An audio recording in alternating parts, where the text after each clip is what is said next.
Fala, gente. Tudo bem com vocês? Como é que vocês estão? Vou conversar com vocês agora sobre nervos cranianos, né? E depois eu passo para o Zinato, que vai falar sobre plexo cervical, que são os nossos últimos dois temas da noite, tá? Então, bora lá. Pode passar, fazendo favor? Isso. Bom, aqui então a gente está vendo as origens aparentes dos nervos cranianos. A gente viu essa imagem quando a gente falou sobre tronco encefálico e tudo mais, né? Então, fazer um apanhado geral sobre os nervos, né? Então a gente vai ter 12 pares de nervos cranianos, tá? São nervos periféricos que vão emergir do nosso cérebro. Eles vão inervar, estruturas tanto da cabeça, pescoço, tórax e também do abdômen. Tem uma frase ali que vai naquela mnemotecnia, né? Que tenta decorar a ordem deles, que é essa: o objeto de ouro tinha teias de aranha, fazendo a vassoura girar, varrendo o armário horripilante. Como que isso vai ajudar a pessoa a decorar a ordem deles, eu não sei. Mas tá aí, né? Cada letra maiúscula faz referência a um nervo, tá? Então quem conseguir decorar aí pode ter uma ajuda para decorar a ordem deles, tá? Então vamos lembrar rapidinho. Os nervos, eles têm dois tipos, né? Dois núcleos, então eles podem ser ou sensitivos ou motores, ou ambos, tá? Então daqui a gente vai ver de todos os tipos. A gente vai ver alguns nervos sensitivos, que vão carregar só informações sensoriais, como impulso como dor, temperatura, pressão, etc.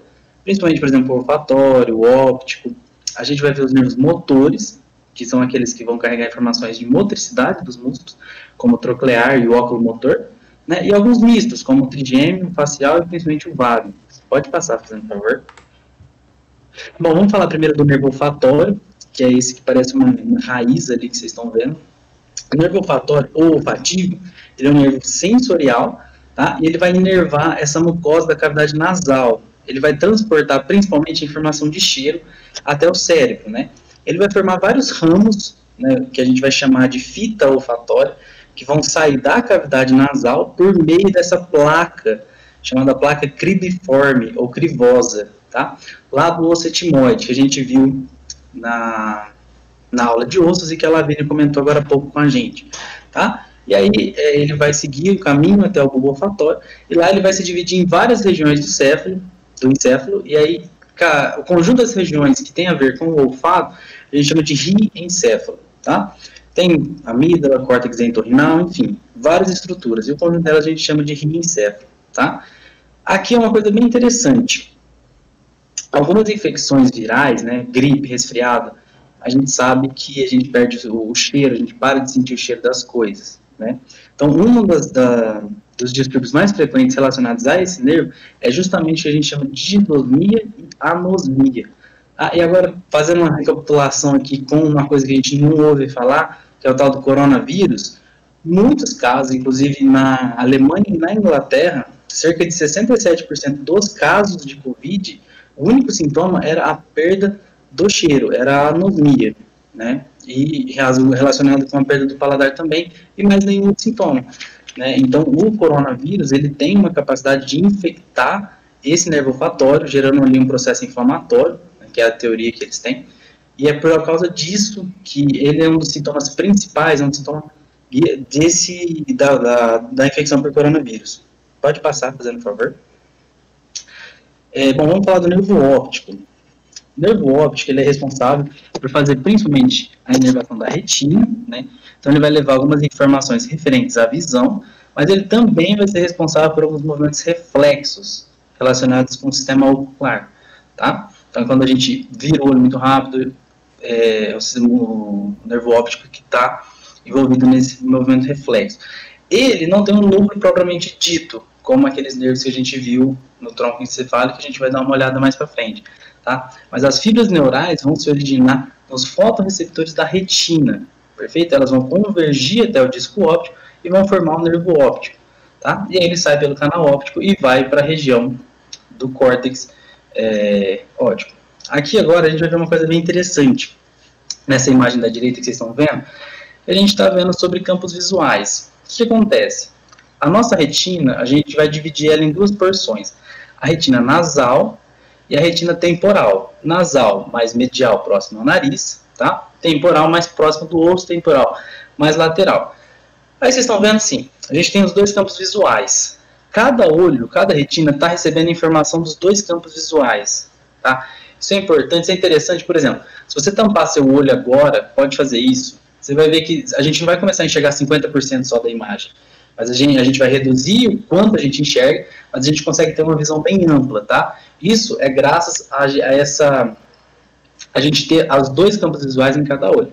Só que, pensa comigo, a hora que essa informação fosse levada para ser processada no cérebro, se ela fosse um pedacinho de cada olho, digamos assim, um pedacinho de cada lado, para o cérebro processar, ia ficar um pouco complexo. Para isso, a gente tem o chamado quiasma óptico. O que é esse quiasma óptico? Tá? As fibras que estão vindo das retinas nasais, elas vão trocar de lado, elas vão se cruzar, vai ter uma decussação delas ali. Para quê? Para a gente concentrar na porção do córtex óptico direito, ou do córtex visual esquerdo, apenas o mesmo tipo de informação. Dessa forma, como vocês estão vendo ali, campo visual esquerdo, a retina nasal esquerda, ela vai cruzar para o olho direito, para a região direita do cérebro. E aí, no córtex visual direito, a gente vai processar toda a informação do campo visual esquerdo e vice-versa, tá? Deu para entender? É um pouco complexo, mas dá para ver como que é lindo isso aqui. Bom, sobre distúrbios do nervo óptico, tá? Vocês já viram um pouquinho com o Vitor, e aqui só que eu queria fazer um comentário. Aqui, quando a gente tem algum tipo de distúrbio diretamente no nervo óptico, a altura onde esse distúrbio está acontecendo, essa paralisia, essa compressão, vai dar um tipo de sintoma diferente. Então, perde um pedaço da vista, perde uma vista inteira. Isso aí é um assunto mais complexo, a gente não vai tratar aqui, mas quem tiver interesse em procurar é muito interessante, tá? E aqui, além dessa questão de tumores e de outras coisas, muito influente aqui também é a diabetes. Como a gente sabe, a diabetes ela inflama vários nervos. O nervo óptico, assim como vários nervos que eu vou falar para vocês hoje, ele pode sofrer alguma toxicidade ou algum problema devido à diabetes crônica, tá? Pode passar, fazendo um favor.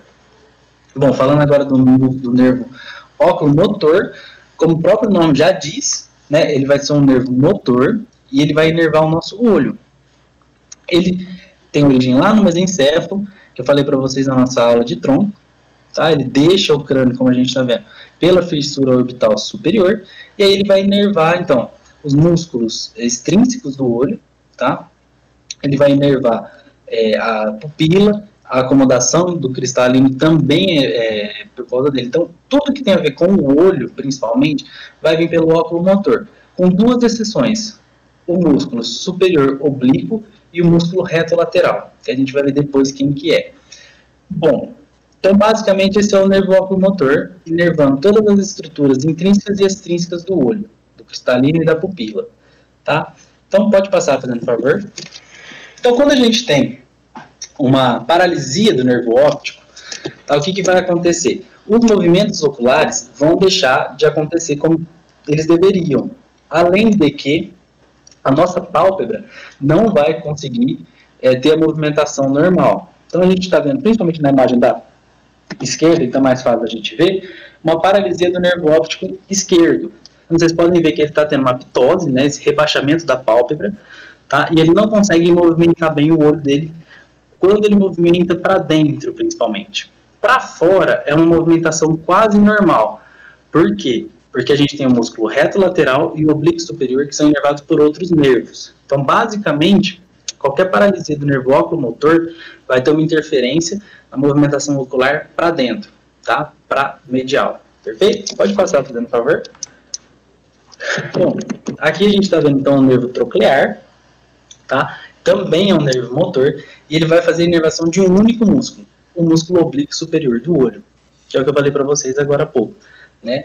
Esse nervo troclear, ele tem a origem lá nos corpos quadrigêmeos do mesencéfalo, né? Não sei se vocês lembram disso da nossa aula, e aí ele passa pela fissura orbital superior também, assim como o oculomotor que eu falei agora, e ele vai inervar o oblíquo superior do olho. Bom, basicamente, como ele vai inervar só um músculo, qualquer problema que venha a ter nesse nervo, a gente vai ter um problema nesse músculo.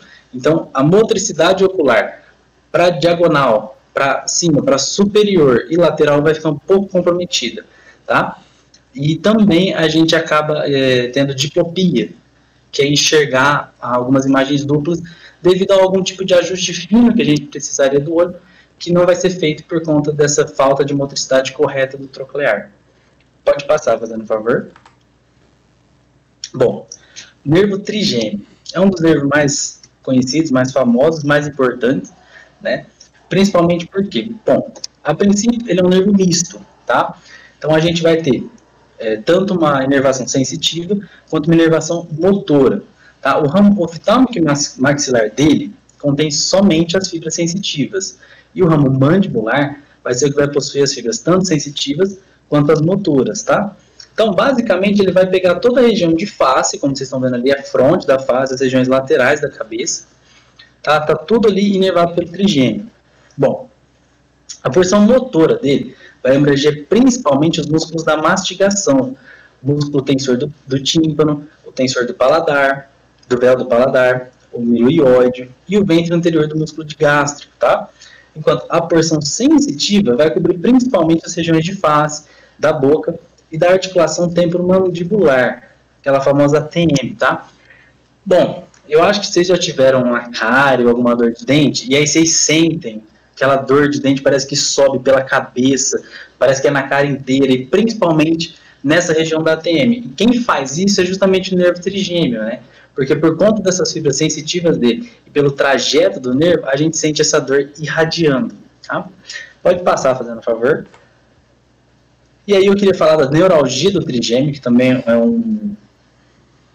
é uma sintomatologia conhecida, tá? O que acontece? Ela é uma dor muito intensa. A gente também ela é conhecida como tique doloroso, tá? Uma dor lancinante. Tem gente que compara a um tiro. Não sei como que eles conseguiram fazer essa comparação, mas compara a um tiro, tá? Por quê? Porque tem uma sensação de choque e é uma sensação muito abrupta. Ela é muito rápida, tá? E ao mesmo tempo que isso acontece, ela costuma demorar de alguns segundos a alguns minutos acontecendo intermitentemente, tá? Causando essa neuralgia, esse incômodo muito grande. Geralmente, ela não passa muito tempo, de meses. Quando ela melhora, ela costuma melhorar em algumas semanas, em alguns dias, algumas semanas, dependendo da causa, tá? Ela pode ser causada, seja por um tumor, ou alguma coisa que comprima a raiz do nervo, alguma falta de vascularização desse nervo, né? Geralmente é por conta de compressão. Alguns casos são tratados medicamentosamente com antipiléticos, tá? Que vão diminuir ali a atividade de dor neuronal. Agora, algumas vezes é necessária uma intervenção cirúrgica, tá? Bom, pode passar, fazendo um favor. Falando agora do nervo abducente, ele é um dos nervos que tem origem lá no sulco bulbopontino, né? Vocês lembram disso, da nossa aula de tronco encefálico? Eu tenho certeza disso. Ele vai sair do crânio por meio da fissura orbital superior também, e ele vai inervar um único músculo, que é o músculo reto lateral do olho, tá? Vai controlar o quê? Principalmente a abdução, ou seja, o olhar para a lateral. Dessa forma, fica evidente que qualquer distúrbio que venha a ter no nervo abducente, a gente vai ter problemas para olhar para a lateral e, da mesma forma como aconteceu com o músculo oblíquo superior, a gente costuma ter visões duplas devido à falta desse ajuste fino que o olho faz, né, que está tendo uma problemática por conta da não atuação desse nervo como ele deveria funcionar, né? Pode passar, fazendo favor.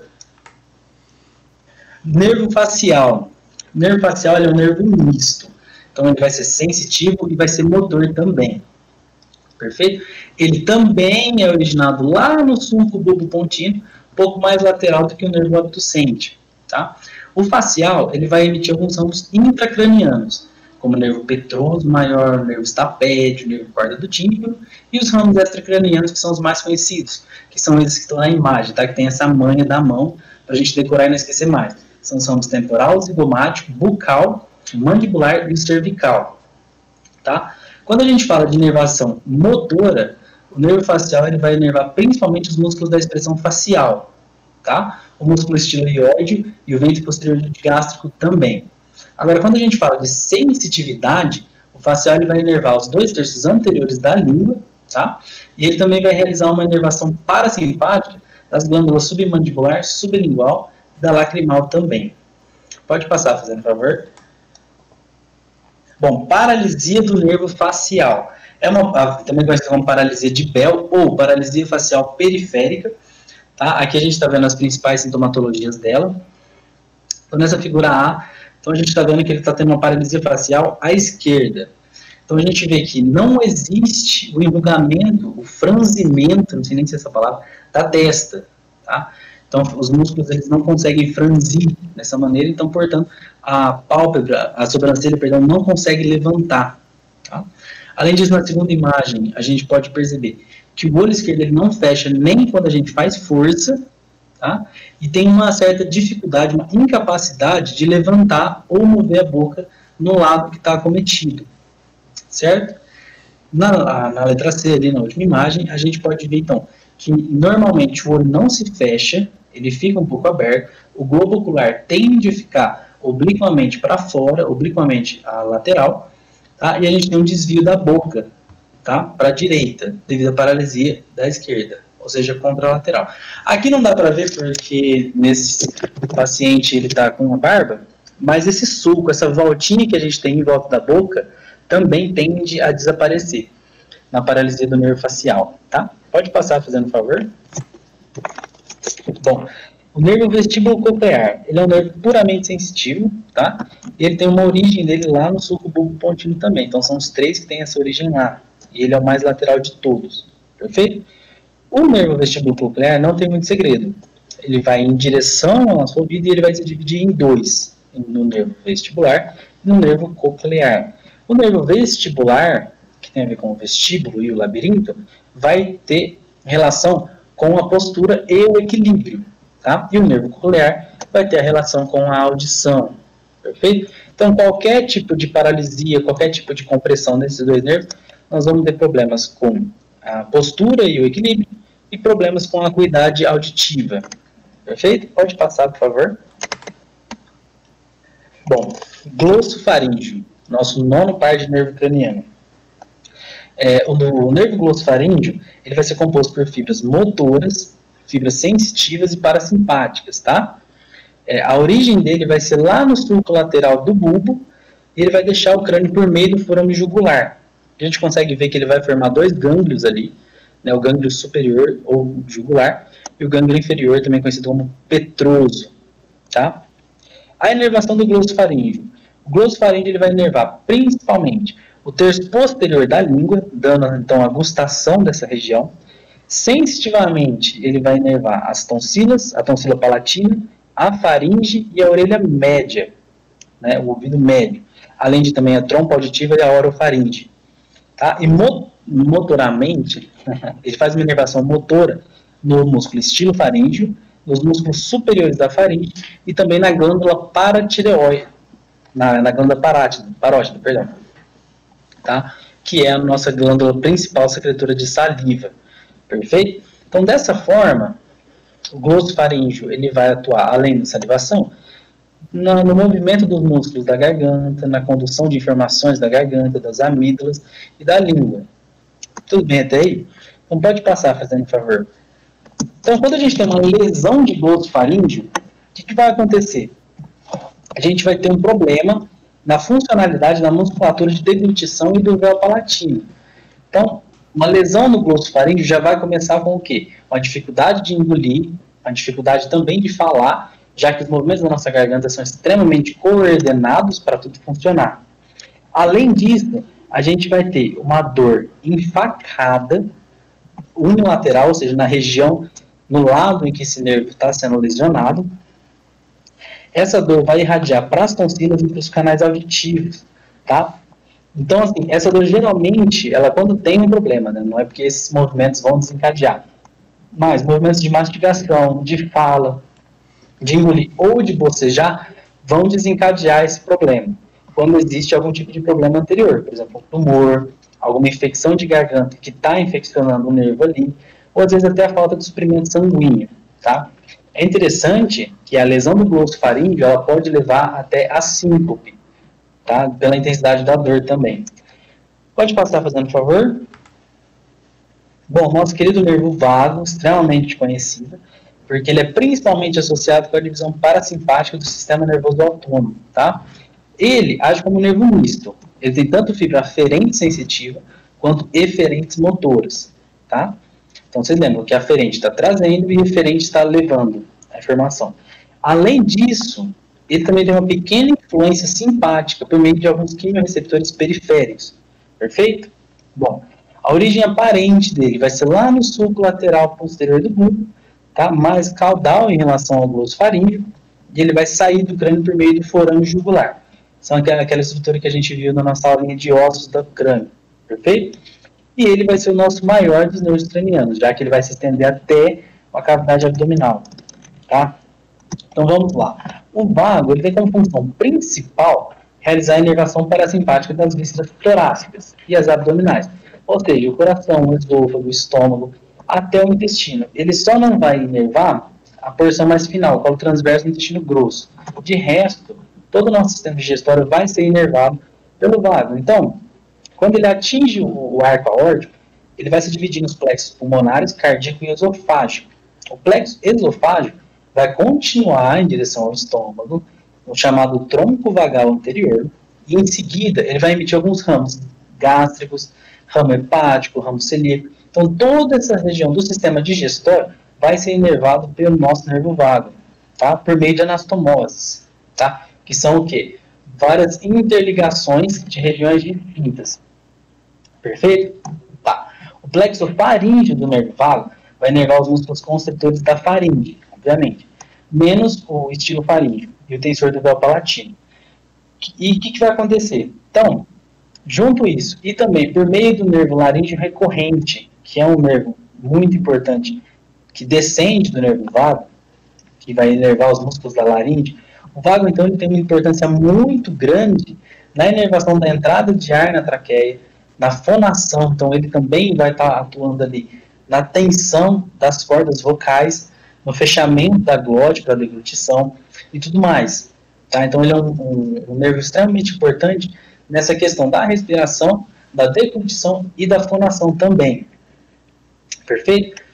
Bom, a porção, então, parasimpática, que nem eu falei, vai realizar a inervação do coração. Então, por exemplo, quando o nervo vago ele é estimulado na região do coração, ele vai ter um efeito inotrópico negativo. O que é isso? Ele vai reduzir a força de contração. Vocês lembram lá daquela questão de simpático, parasimpático, tudo mais? Então, vai ter uma diminuição da contratilidade do coração, diminuição da frequência cardíaca e tudo mais. E, além disso, a porção do vago que inerva a musculatura lisa das vias aéreas e do intestino vão estar relacionadas com o quê? Com abertura de passagem na inspiração, com broncoconstrição e com o peristaltismo, tá? Tanto no esôfago quanto no intestino. Perfeito? Pode passar, fazendo um favor. Bom, nervo acessório. O nervo acessório ele é um nervo essencialmente motor, tá? Ele tem origem lá no sulco lateral posterior do bulbo também, e ele vai deixar o crânio também pelo forame jugular. Ele vai inervar principalmente os músculos da faringe e os músculos esternocleidomastoide e ou trapézio, tá? E ele também inerva alguns músculos do palato mole. Então, esse músculo ele está intimamente ligado com a movimentação da cabeça e do pescoço, e por ele inervar alguns constritores da faringe, ele também vai ter uma certa influência na nossa fonação, tá? Vocês vão ver que quem leva a informação daqui vai ser o plexo cervical. Então, naquela massagem, você pega o músculo que é inervado pelo nervo acessório, mas quem leva a informação daquela massagem é o plexo cervical, que vocês vão ver daqui a pouquinho. Perfeito? Alguma lesão desse nervo vai acometer problemas na movimentação do pescoço, né, e o rebaixamento da nossa escápula, já que ela não vai estar conseguindo ficar na posição ideal, por conta da contratibilidade reduzida dos músculos, tá? Pode passar, fazendo favor. Bom, para finalizar, a gente vai falar aqui do nosso nervo hipoglosso, nosso 12º par de nervo craniano. Ufa! Ele é um nervo misto, então ele vai apresentar fibras motoras tanto eferentes quanto sensoriais aferentes, tá? Ele também tem a origem lá no sulco lateral do bulbo, ele vai deixar o crânio por um canal que é dele, é o canal do hipoglosso. Perfeito? Bom, ele vai inervar praticamente, principalmente, todos os músculos extrínsecos e intrínsecos da língua. Além disso, ele vai inervar alguns músculos supra-ióideos e alguns músculos infra-aórticos que a gente viu na nossa aula passada, perfeito? Qual que é o músculo que ele não vai inervar referente à língua? O palatoglosso. O palatoglosso, que é um dos músculos da língua, é inervado pelo vago, tá? Qualquer distúrbio que venha a acontecer no nervo hipoglosso, uma compressão, uma lesão, a gente vai ter problemas na movimentação da língua. Geralmente ela vai tender a ficar caída para um lado. Isso é muito perigoso, porque ela pode asfixiar a pessoa enquanto ela dorme, por exemplo, tá? Pode passar, fazendo favor. Bom, aqui eu deixei para vocês um resuminho geral, tá? Não vou falar dele agora, mas vocês dão uma olhadinha depois nos slides que a gente mandou para vocês, que é muito interessante e ajuda bastante a guardar esse tema. Agora, eu me despeço, agradeço a paciência e a atenção de vocês e fiquem com o William agora falando de plexo cervical. Um abraço, pessoal.